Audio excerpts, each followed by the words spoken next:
LEONA. Mama believed in doctors, but not Granny, not even if they were black. No, ma'am. I grew up in her house back in Atlanta. She drank down a big cup of goldenrod tea every morning with a nutmeg floating in it and declared she didn't need no other medicine. Dr. Bates tried to sell her his iron pills and told her straight out that that tea of hers would raise her blood pressure and burst her heart. He passed away that very same summer. Next doctor said it would give her brain fever. He died on his 50th birthday, I believe, right during the party. Had him a real nice funeral later. Granny lived to 99 by her count. She kept a scrapbook with the obituaries of all the doctors she outlived and could recite the list of names by heart, like a chapter out of Genesis. We took to going to their funerals right regular over the years. She always laid some goldenrod on their graves. I was thinking about her one day, walking home from the grocery store on Gibb Street. Then I came to the vacant lot and saw three people in different parts of it. I thought maybe they were looking for money. Turned out they had shovels, not metal detectors. When I saw they had little gardens going, I said to myself, I believe I'll plant me a patch of goldenrod right here. There was a man standing and watching from the sidewalk and a girl looking down out a window. There were probably lots of folks who'd want to grow something, just like me. Then I studied all the trash on the ground. Don't know why anyone called that lot vacant. The garbage was piled high as your waist, some of it from the neighborhood and some dropped off by outside people. The ones who don't want to pay at the dump, or got dangerous chemicals, or think we're such slobs down here that we won't mind another load of junk.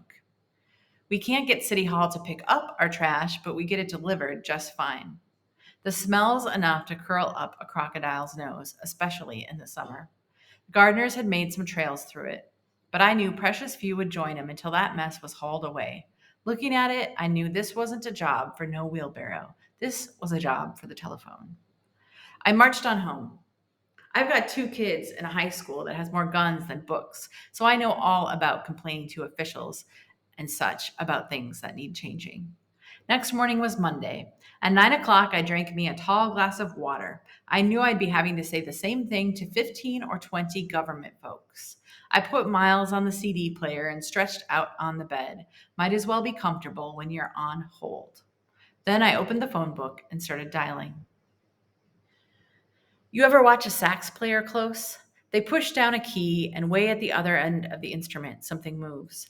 That's what I was looking for, the key that would make the trash disappear. I tried the city of Cleveland, then Cuyahoga County, then the state of Ohio, and finally the US government. 6.5 hours later, I found out the lot was owned by the city. But the people running Cleveland don't usually come down here unless they take a wrong turn on the freeway. You can't measure the distance between my block and City Hall in miles. Just the same, I kept working on it the next day. The Citizens Information Center told me to call the public health department. They sent me to someone else. They're all trained to be slippery as snakes and to be out to lunch, to not return messages, and to keep folks on hold until they get gray and die. I had the feeling I was getting farther from the key I needed instead of closer. Then, on the third day, I thought on it. When people talk to you on the phone, you're nothing but a voice. And when you're on hold, you're not even that. I had to make myself real to them. The next morning, I took a bus downtown and walked into the public health department, told about the trash all over again to the stalled up receptionist. Let her see me up close and personal and hear me loud and clear. She just told me to sit down with the others waiting. I did. Then I opened the garbage bag I'd picked up in the lot on my way. The smell that came out of it made you think of hog pens and maggots and kitchen scraps from back when Nixon was president. It was amazing how quick people noticed it, including that receptionist. And even more amazing how quick I was called in to have a meeting with someone. I was definitely real to them now. I brought that bag along with me into the meeting to keep it that way.